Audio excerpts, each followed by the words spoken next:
Ils disent que le château est resté tel quel, mais que juste ils ont changé, ils ont rajouté les tours en 1900, je sais plus combien, et que maintenant ça héberge des restaurants et des hôtels, et tu peux le visiter gratuitement toute l'année.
Salut, bienvenue dans la suite de nos aventures. Donc, suite de nos aventures, nous sommes à Castelletto d'Obra. Ça vous parle sûrement pas, nous non plus. C'est une toute petite ville où on s'est arrêté dans le nord de l'Italie. Et avant d'arriver là, eh ben, on a bien galéré. Parce que pour arriver du spot d'avant où on était, à côté du petit parc aquatique là, jusque dans cette ville, il a fallu traverser Ovada. En fait, c'est juste avant Ovada. Et il y a une ville en fait où il y a la voie ferrée qui passe, et pour pouvoir passer les rails, il faut passer dans un tunnel. Et le tunnel est à 3,30 m et nous on fait 3,42 m. Et en gros partout il y avait des panneaux, attention, dernière chance pour faire demi-tour. Et en fait notre seule possibilité normalement, d'après ce que disaient les panneaux, c'est de faire demi-tour, refaire tout le trajet à l'envers pour faire un grand détour. On n'est pas très envieux, on avait rendez-vous en plus avec le père et le frère d'Alison qui devaient nous rejoindre là parce qu'ils étaient de retour de voyage de Thaïlande en voiture. Enfin, bon bref, ils étaient en voiture à côté, on devait se rejoindre. Donc on s'est dit c'est pas grave, on va essayer de trouver un autre chemin. Et en fait, en s'enfonçant un peu dans la ville pour trouver un autre chemin pour passer les rails, on s'est retrouvé dans un chemin de campagne. En fait, on a trouvé notre route, mais on ne pouvait pas la prendre comme ça, il fallait la prendre d'en face. Donc on s'est dit on va aller au bout et faire demi-tour. Et tout le monde nous a dit oui, cette route ça passe et tout. Et c'est vrai, ça... enfin, on est allé voir, ça passait et tout, c'était bien quoi. Donc il y avait vraiment une autre solution, on s'est pas lancé. Il y avait une autre solution, mais il fallait pouvoir la prendre dans l'autre sens. Pas comme ça, mais comme ça quoi. Ouais, d'en face. Il fallait aller faire demi-tour. Donc on s'est dit on va aller faire demi-tour. Seulement c'était une petite rue et plus on avançait et plus ça devenait étroit et surtout ça devenait un chemin de campagne quoi. Ah, on était perdu au milieu de la campagne. Ah, vraiment paumé. En plus, il y a marqué que c'était un cul-de-sac, donc arrivé au bout du chemin, si vraiment on n'avait pas trouvé d'endroit pour faire demi-tour, on se retrouve à tout faire en marche arrière. Bref, on passe devant une maison de campagne hein, avec un monsieur que d'ailleurs j'avais déjà croisé un petit peu plus loin, qui m'avait dit on ne pouvait pas passer par là. Et là, je le recroise, il a fait une tête genre qu'est-ce que tu fais là? Je lui dis bah, j'essaie d'aller faire demi-tour et du coup il est venu me voir et il m'a dit ah ben t'as qu'à rentrer là chez moi. Donc il y avait un petit pont à passer, virage à 90, petit pont pour aller sur son terrain, aller faire demi-tour. Ok, je le prends, bon je m'y reprends à 50 fois, j'arrive à passer. Franchement, l'aller ça a été. L'aller ouais, allez, je me suis repris à 3 fois à peu près. 3 fois pour réussir à passer le pont. Ah, 3, 4, 5 là je rentre dans son jardin, je fais demi-tour et là pour repasser le pont. Maman, une galère impossible de le passer parce qu'il y avait un poteau à gauche, un poteau à droite, devant il y avait un grillage et à chaque fois ça passait pas, ça passait pas. On y a passé et je vous mens pas, on a regardé l'heure, on y a passé 1 heure complète à faire ce virage avec le monsieur et son fils du coup qui est venu en renfort pour nous aider, essayer de me guider. En plus, il était super gentil mais c'est pas méchant mais par contre quand une personne qui ne conduit pas de poids lourd ou de bus essaie de t'aider à manœuvrer, c'est du grand n'importe quoi. En plus, les deux, c'était pas d'accord. L'un me disait recule encore, l'autre, il disait faut plus reculer. Il me disait ben, tu braques un peu et t'essayes comme ça, vraiment, faut que tu ailles chercher. Sauf qu'ils comprennent pas que tu as un énorme empattement et que dans tous les cas, l'empattement, il va aller taper sur le côté. Enfin bon, ça a été, on n'a pas filmé parce que franchement, on était en PLS. J'ai 2 photos, je crois. Ah, t'as fait 2 photos Vite fait, ouais. Mais non, franchement, c'était horrible. Très long et surtout horrible. Enfin, au bout d'un moment, on a cru qu'on sortirait pas quoi. Bah, parce que si t'es bloqué, bah en fait, t'as dit que finalement t'as dû enlever la barrière pour non, sortir. bah justement, j'allais dire, au bout d'un moment, j'ai dit au gars, mais il n'y a pas moyen, peut-être qu'on enlève la barrière. C'était des fils barbelés. Je lui dis, viens, on défait les fils barbelés, on les remettra. Puis en fait, il a tiré le poteau, carrément le poteau, il est sorti, donc il a enlevé tout le poteau avec le fil barbelé. Quand j'ai essayé de passer, il y avait une racine qu'on voyait pas, cachée dans les herbes, et en passant, en fait, je passais au-dessus, tout allait bien, et en manœuvrant, en reculant, la racine s'est accrochée sous la calandre avant, et ça m'a tout arraché. Donc je suis dégoûté. J'ai pu reclipser une partie, mais il y a toujours vachement de jeu au niveau, enfin je vous montrerai, il y a toujours vachement de jeu, la carrosserie elle est à moitié arrachée, tout le plastique est pété, enfin voilà, c'était une manœuvre bien compliquée qui a fait pas mal de dégâts. Et donc à force, hein, en démontant ce poteau, ensuite derrière il a dû aussi, il y avait des panneaux d'orientation, la signalisation, il a dû les tourner pour que ça me gêne moins pour le porte-à-faux. J'ai une roue qui est passée presque au-dessus un peu du vide, mais on est passé. Ouais, donc au bout d'1 heure à peu près, et après du coup ils nous ont dit bon suivez-nous, donc pour bien prendre la route qu'on comptait prendre, hein, mais du coup cette fois on était dans la bonne direction, donc ils étaient vraiment super gentils, ils nous ont amenés, donc ils nous ont guidés quoi. J'aurais dit bah c'est bon, maintenant on peut rentrer chez vous, ils nous ont dit non on vous accompagne jusqu'au bout. Ouais. Du coup ils nous ont vraiment aidés, ils sont restés là pour voir si on prenait bien le virage pour rentrer, parce que la route c'était une route, un virage à 90 avec des platanes tout le long de la route et très étroit, on a touché les arbres des deux côtés tout le long. Et arrivé tout en bas, un autre virage à 90 et au niveau du virage on passe sous un pont qui était à 3,70 m lui. Donc au niveau de la hauteur c'était bon. Il y avait pas la vue. Il n'y avait pas de vue, du coup ils sont allés, ils nous ont bloqué la route le temps qu'on puisse sortir. Enfin bon, vraiment une galère monstre. Une sacrée histoire ouais. Et donc finalement on a réussi à rejoindre mon père et mon frère, mais bon genre une heure de retard quoi. Donc on a mangé avec eux un bout, ils sont repartis. Et voilà, et donc finalement là on s'est posé sur un grand parking dans cette ville. Un truc de fou, ici il y a des piscines avec toboggan et tout partout. Là, bah ouais. Du coup on est un autre spot, je regarde sur Google Maps, hop, un petit parc aquatique juste à côté. On ira demain. Étant donné qu'il fait combien, 42 on a vu? Il affichait 44, la pharmacie juste derrière, elle affichait 44 quand on est arrivé. Bon, au soleil. Au soleil. Mais quand même. 44 quand même. Donc il fait très chaud du coup, vu qu'il y a des parcs aquatiques de partout, et ben, on en profite. Je pense que demain on va refaire ça. Ouais. Et voilà, mais bon, galère quoi. Ouais, et là le spot où on est, c'est un parking. Ouais. Ça fait clairement pas rêver, mais c'est pas grave. Au moins il était vraiment facile d'accès. Il y a des poids lourds et tout. Mais ouais, pour le moment, l'Italie, tous les spots on a galéré. Ouais. Bon, on le savait, mais on pensait pas que ça serait autant. Enfin, moi je pensais pas que ça serait autant.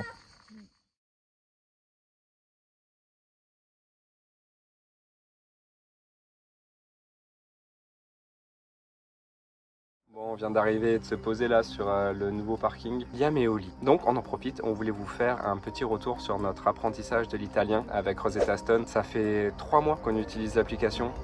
Pour apprendre l'italien. Qu'on apprend l'italien avec l'application. Et franchement, on est super content. En gros, là, on partait de zéro. Et du coup, ça fait 1 mois qu'on est en Italie et qu'on a vu nos progrès dans la vie réelle. On est content parce qu'on arrive à faire des petites phrases et on arrive à communiquer en fait directement en italien. C'est pour ça qu'on a voulu apprendre l'italien avant de venir, pour quand même être capable d'avoir un minimum de conversation. Donc c'est comme l'autre jour au supermarché, là, la dame qui est venue nous parler, comment vous appelez, comment elle s'appelle, quel âge il a et tout, on a tout compris et on a pu répondre approximativement, hein. On est loin d'être bilingue, mais elle a compris ce qu'on a dit. Donc on est content, c'était le but quoi, et on est content du résultat. Donc pour rappel, Rosetta Stone, c'est une application qui permet l'apprentissage de 25 langues. Et nous, ce qu'on aime particulièrement, c'est leur méthode d'apprentissage.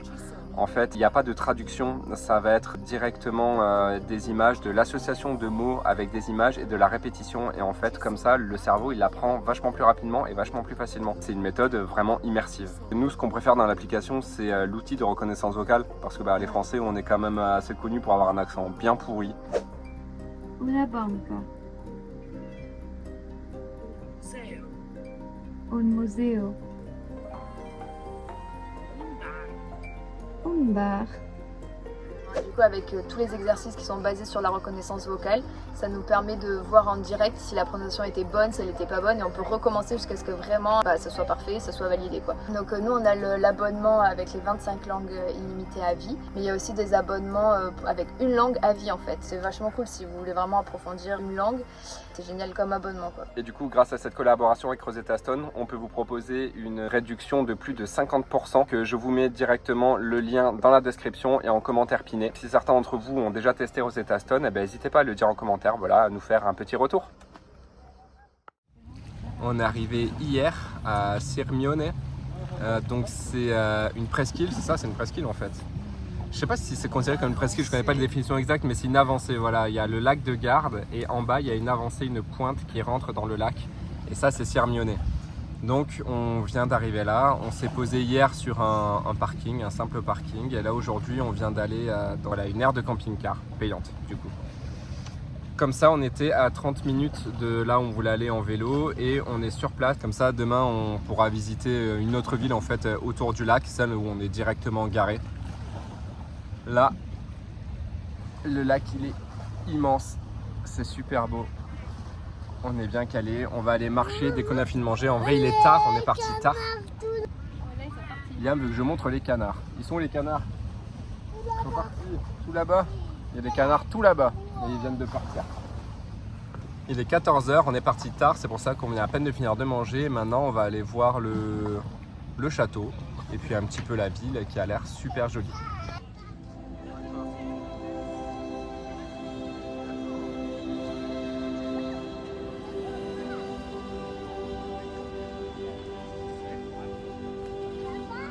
Devant. Vas-y, avance.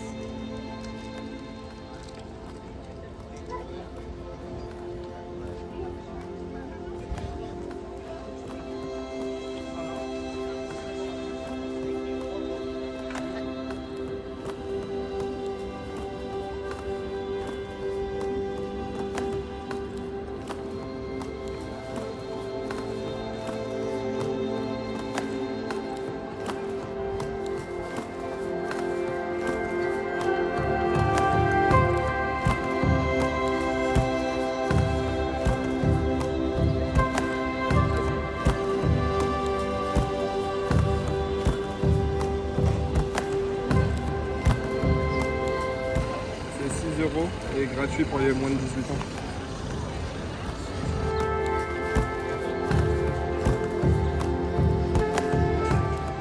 Là, regarde, il y a des lumières, c'est joli. Pour se balader.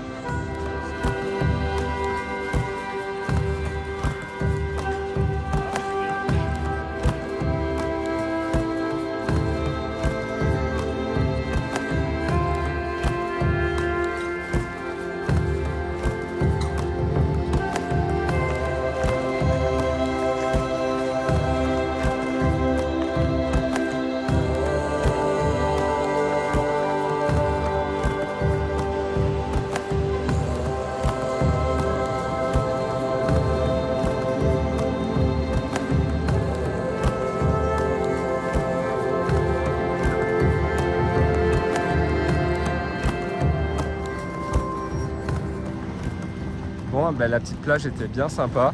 C'est rigolo parce que c'est des rochers, partout dans l'eau, c'est des gros rochers plats. Du coup, il y a un petit peu de vase dessus, donc ça glisse beaucoup. Alors en soi, c'était marrant, ça a fait l'activité, quoi, ça a fait l'animation. Hein. Essayer de résister aux vagues sans se casser la figure. Spoiler alert, c'est impossible. On était tout le temps par terre. Mais c'était marrant. C'est très touristique par contre, il y a beaucoup de monde. Mais ouais, c'est le lieu, c'est tout le tour du lac de Garde qui est très touristique. Je sais pas si c'est tous les villages pareils, mais ici en tout cas. Ouais, il y a du monde. Dans les murailles, c'est vraiment sympa. Vous avez vu, petit village, des glaciers à tous les coins de rue, mais littéralement, j'ai jamais vu autant de glaciers. Et maintenant, en fait, en arrivant à la plage, du coup, on l'a pas filmé, mais au moment où on arrive sur la plage, il y a un petit bar-resto, où les prix sont franchement pas excessifs. C'était 10 € la salade de riz, 10 € la salade de pâtes, ce genre de choses. Donc c'est sympa si vous voulez manger, goûter. Voilà, du coup maintenant on se fait le retour. Par contre, le chemin pour y aller, j'avoue, c'est pas facile quand t'as un petit garçon qu'il faut porter. Il pourrait marcher, mais c'est vrai. Il pourrait marcher, mais c'est long. Bon, allez, à plus tard.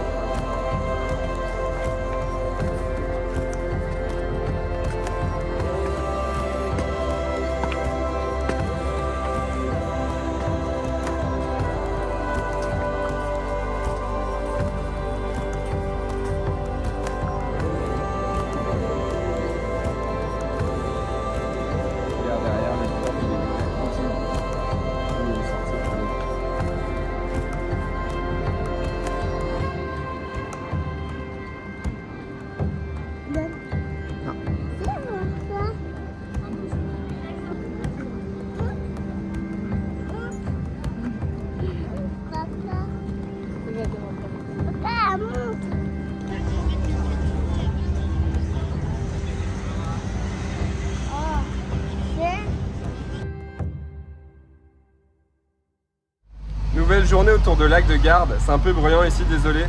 On est à Peschiera de Garda. C'est la ville que je vous disais, la deuxième ville qu'on voulait visiter autour du lac de Garde. Là, on a garé le bus en fait. Là, on a passé la nuit. Donc là, on va juste passer la journée. On va se balader, manger, visiter un peu et on partira en fin de journée pour aller dormir à un nouvel endroit. Je vous en parlerai plus tard parce que c'est un secret. Il ne faut pas qu'un petit garçon entende. Donc, je vous raconte tout à l'heure.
Ça fait un mois qu'on est en Italie, c'est la première fois qu'on goûte les pâtes. C'est vrai, non? Qu'on goûte les pâtes au restaurant. Parce qu'on avait acheté des pâtes déjà en magasin pour les faire nous-mêmes. Mais en restaurant, c'est la première fois. On a pris des pâtes au fromage qui sont super bonnes et des gnocchis à la sauce tomate et au mozzarella fondu. Bah, c'est une chouette, vraiment. Pâtes faites maison, je précise.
rise into